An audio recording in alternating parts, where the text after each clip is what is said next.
Hello and welcome to Practice Time with Ms. Rhona, a series where I open up my practice room to the world, sharing some practice tips, tricks, and hacks along the way. So today's topic is going to be Christmas break hacks. So I know things have been kind of weird Christmas time or holiday time these past couple of years, but people are starting to get together again. Yay! And we've learned that we can celebrate together with family and friends, not just in person, but also online. Family gatherings, friend gatherings, yeah, those are likely times where you're going to be dragged to the piano or whatever your instrument is. And if it's auntie or grandma asking you to play, no is not an acceptable answer. Believe me, I know, I've been dragged to the piano enough. I've gone through that where, we're at a gathering and I don't have anything ready to play. So perhaps that is like advice number one to share for these gatherings is make sure you have something ready to play. So a piece that you've learned. I mean, it's Christmas time, Hanukkah, Kwanzaa's coming up as well. Prepare something. Hopefully you have a few songs ready to go or close to ready. And when you run out, there's a few other things you can do because, believe me, it happened. Actually, it was a cousin's wedding. Well, after the wedding, and we went and visited some aunt or uncle, I think one of my dad's cousins, who I haven't seen since I was little. And lo and behold, there was a dusty piano. And I was dragged to the piano. So I ran through everything that I had memorized. And then, wasn't let off the piano after that. So hack number 2, make sure your sight reading's good to go, especially if you're not home. Because what I wound up having to do was I opened up the piano bench and started pulling out music and sight read. So sight reading is not my strength. But I think that was a very humbling lesson that I needed to make sure that I committed more time to sight reading. So, and the other hacks, I'll get into that in just a sec. So let's get going. Oh, but before we really get going, gotta share that. So I'm gonna share some sheet music and work through and share some tips and tricks, but just need to get that up there. So anything that I share falls under the Fair Dealings Exemption under the Copyright Act of Canada, because what I'm sharing is for educational purposes. Okay, so you are asked to play, and you've been asked to play something that, maybe you haven't looked at, and you don't know, and maybe it's, a little bit beyond your level. What do you do? Okay, so it came upon a Midnight Clear. I'll put a link down below this. I mean, there's many versions, but this version is from the Journey Song book, a book that I use when I'm playing at church. So we'll just take a look at that first line there.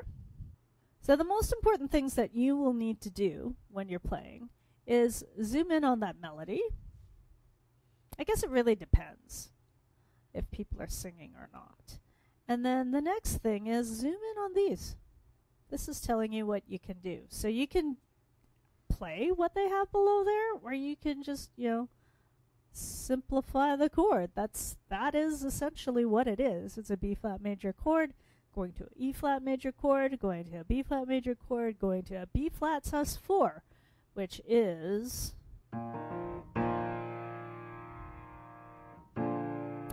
usually resolves to, if it's a B flat sus4, it will resolve to B flat. If it's an E flat sus4, it will resolve to an E flat major chord. Moving down along the line here, we got a C7. That's your dominant 7th chord of F major. So if you're not familiar with the pop rock way of labeling of chords, look them up. It'll make life so much easier. My Concan students, actually my RCM students are starting to learn this anyhow. So yeah, you guys have no excuse. Absolutely none. Now this layout here is laid out in SATB form. Soprano, alto, tenor, bass. Not the most piano friendly. So, I mean, you know those scales, chords, and arpeggios that we learn? You can totally use those. Okay, I mean, if you're a really good sight reader, you could just play it as written. I suppose you could.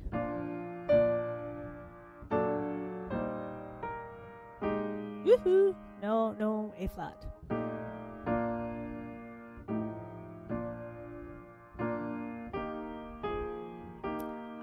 For some reason, my brain is in E flat major today.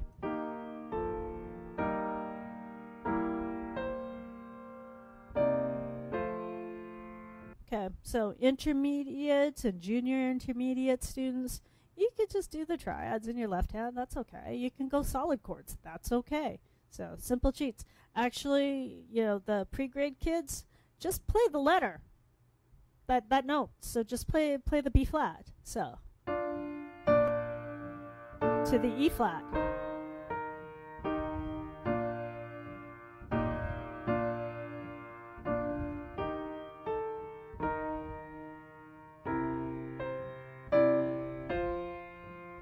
Perfectly fine. Because in this type of situation, if you're dragged onto the piano because they want to sing Christmas carols, or they want, you know, they just want to hear something, you play something. Simplify it so that it's easy to play. Those of you who know your triads, add the triads. Just do them solid. Keep it simple. So.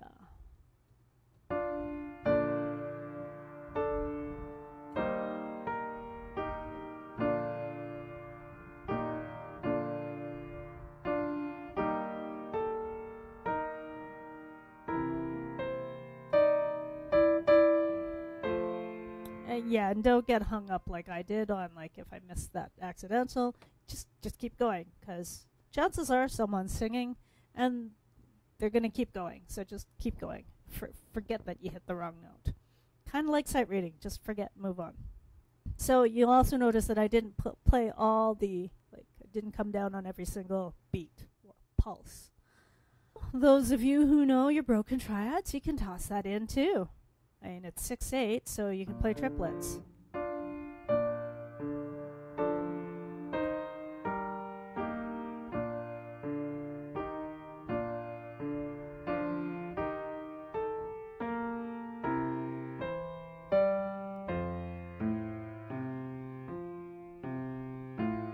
Woo! Arpeggio, there you go. See, there's a reason why we practice all that stuff.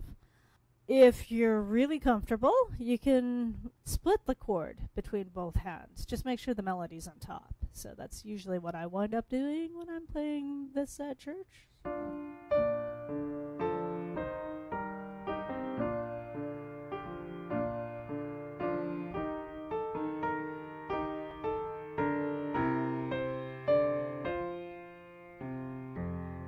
Now, you see, you might have noticed that I did some kind of adjustment there. Because we were going from an E flat chord to a C, I decided to just walk down to it. So you can totally do that. Those are a few chording hacks. So hopefully that helps you see that you can totally cheat there. Just do what it takes to get through the song. Actually, if you are lucky and people know the song and they're singing, you can just jam on the chords, really. We'll get more into jamming, but you could just do broken triads and solid triads.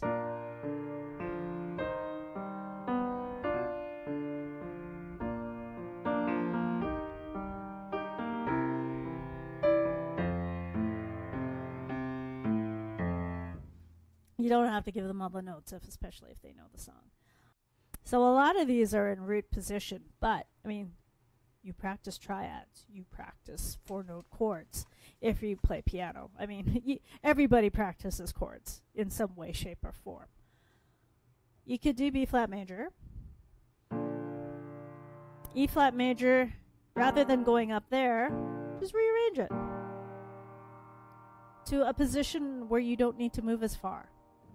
So, second inversion.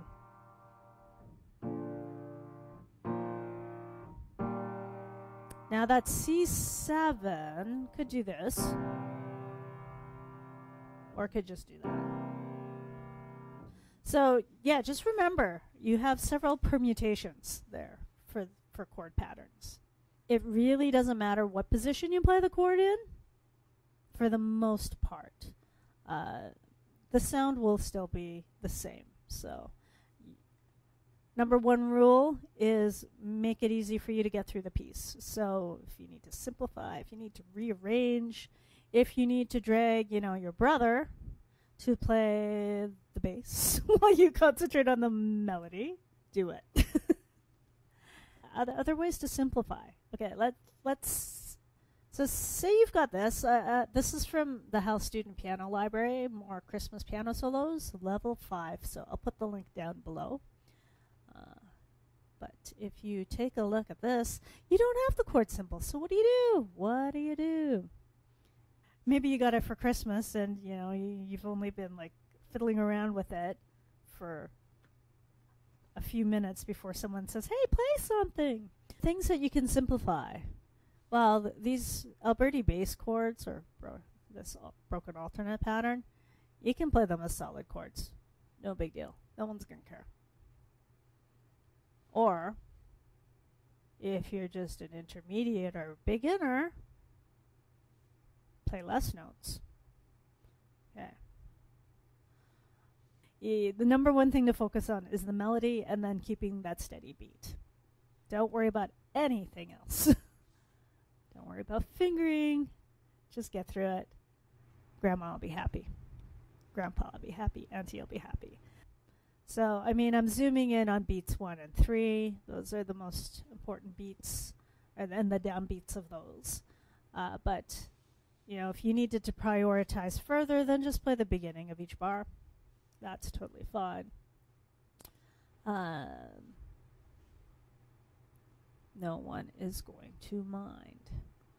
Well, this, if you find it's too hard to read that fast, if you're a slow reader, then just go ahead and play that and that.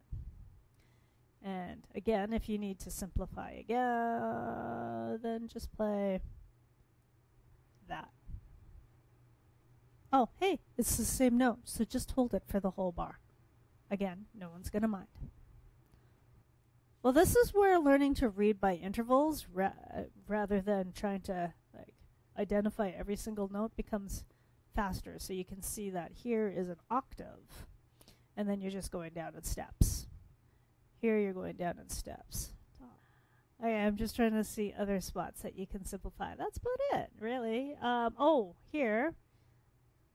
So if, that's still too much information for you, drop these other notes and just play top notes. So many ways to just simplify. Okay, so let me just go through maybe the first couple of lines here. I'll just go through that first line. If you don't have the time to read it and do a good job, then, this is what it should sound like.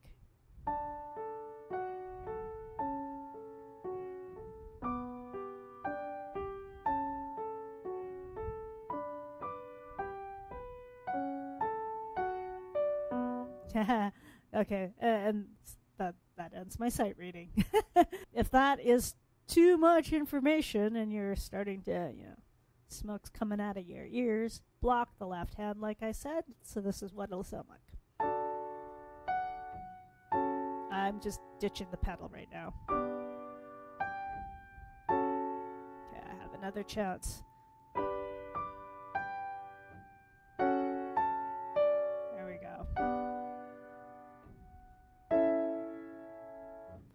And the other thing I said is, just drop down to the downbeat of that. So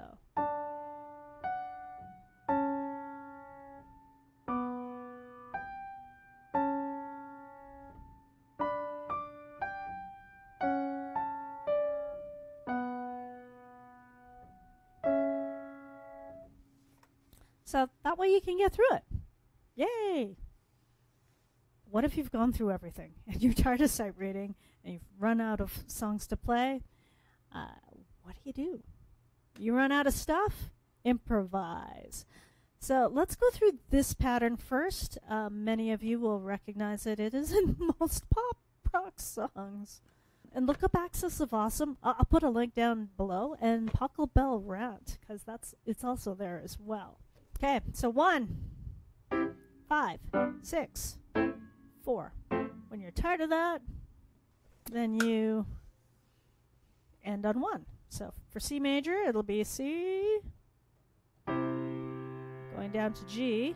I'm just rearranging so that it's close tone voicing. I don't need to move much at all. 6, and then 4, which is F. So you can just start by, let's say, level 1 difficulty, just single notes here. And everybody knows their C major scale, right? So start on C, end on C, do whatever you want in between. Don't think too hard.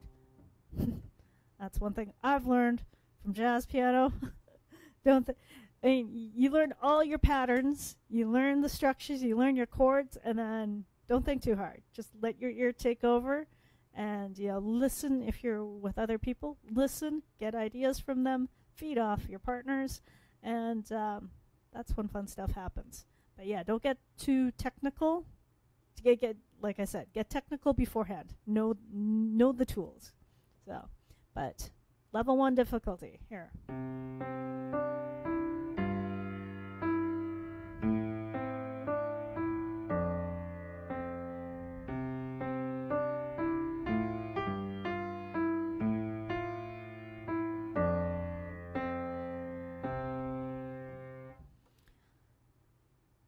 And, if you haven't done a lot of improvising, you can stick with the first 5 notes of the scale, even the first 3 notes of the scale. And you've probably noticed there was like one blip there that didn't sound so hot. I just, held on to it and moved on to the next one. Okay, stage 2 difficulty. Turn this into chords. I'm just gonna, wait. 1, 5, 6, 4. Okay, I'll try not to go too far. Again, close tone voicing.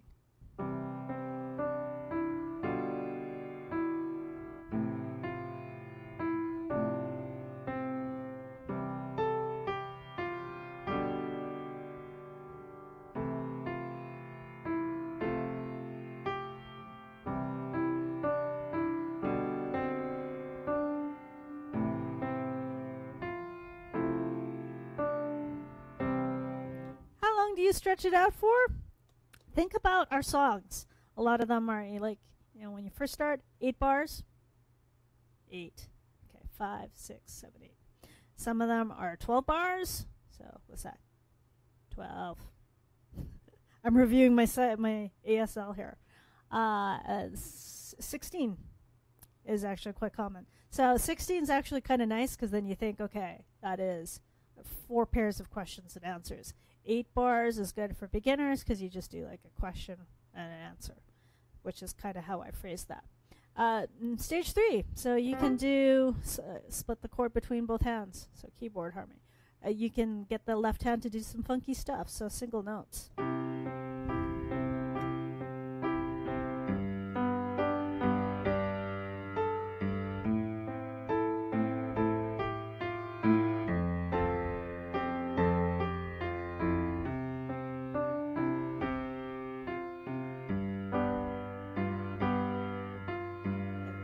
And just kind of like toss in the chord here and there.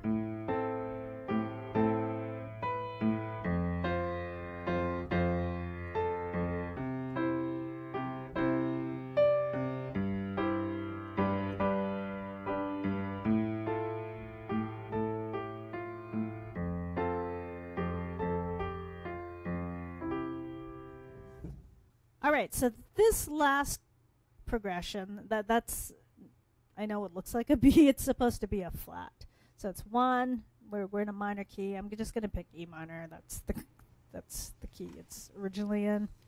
So your subtonic. except mediant. This one's a lot of fun to improvise on. You can just stick to the first 5 notes of the scale. If you want to go all bluesy, especially the con-can kids. Okay, so this is from, and I'll put the link down below. It is actually from a piece called Resucito in the Journey Songs and the Breaking Bread books. So yeah, okay, we actually use the refrain sometimes at church.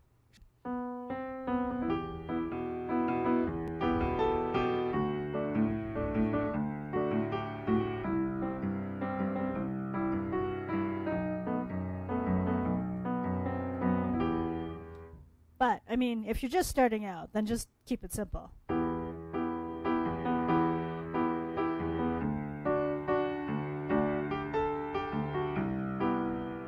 Okay, hang on. If you're just starting out, that's probably not simple. Sorry about that.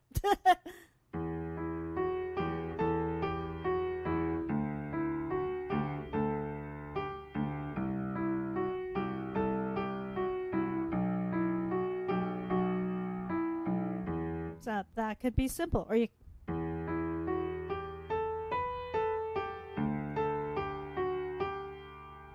be sure to like add some spots where, you know, you change the rhythm.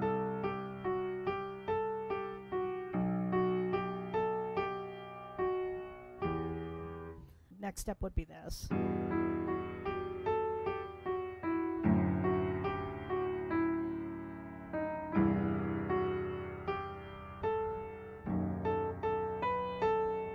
And then you could do what I did earlier, or something like that. I mean, this is all just to give you ideas, because really improvising is, you take the framework, you follow like what you've learned about technique and structure of phrases and pieces, and then you just go for it. I mean, as with anything, you do have to practice improvising. Otherwise, yeah, it'll be awkward like any new piece until you get used to fiddling around with it. I think that is everything that I meant to cover today. Especially with the break, I just wanted to add some additional hacks of how to musically get through the holiday season. Because, like I said, the chances of being dragged onto your instrument to play something is high. If you're lucky and they're singing along and they know the songs well, then you can just chord. You just need to make sure that you give them a good, strong beginning there so they know the speed and their first note. And then, yeah, if you want to play every few beats, then you play every few beats. And that's okay. So, and that's it for the practice time for 2021. So thank you for catching this episode. If this is your first time checking out the channel, do check out some of the other videos, the other practice times, the Trip Up the Teacher series, the teacher demos. As some of you have noticed, actually starting to increase the release schedule. So there's 3 videos a week. Well, Monday, Wednesday, and then Friday alternates between practice time and Trip Up the Teacher. You have some additional hacks of how to get through a situation where, you know, it's a family and friends gathering and you've been asked to play something. Share how you got through it and what you did and what worked. If you'd like to find out when there's new videos uploaded onto the channel, do hit the subscribe button and the notification bell. It really does help the channel a lot. And if you would like to support the channel, head over to our Ko-fi page. So there is a link down below. We're saving up for a couple of things there. The fancy pencil mics for the piano listed there. We're off for Christmas break, so we'll just have teacher demos released during Christmas break, and we'll start up again that first full week of January. I believe it's Trip Up the Teacher. Oh, and for those who caught last week's stream, I do have an update on the O Canada Challenge. So my student won. He actually didn't think he had O Canada memorized, but he had it. It was memorized. He totally rocked it. I was not able to get it fully memorized / picked out by ear. It's Christmas time is busy, but that's okay. I mean, he put in the time and the effort, and he got it, and I owe the students treats again. Happy Hanukkah, Merry Christmas, Happy Kwanzaa. Take care, stay warm, and we'll see you in the new year.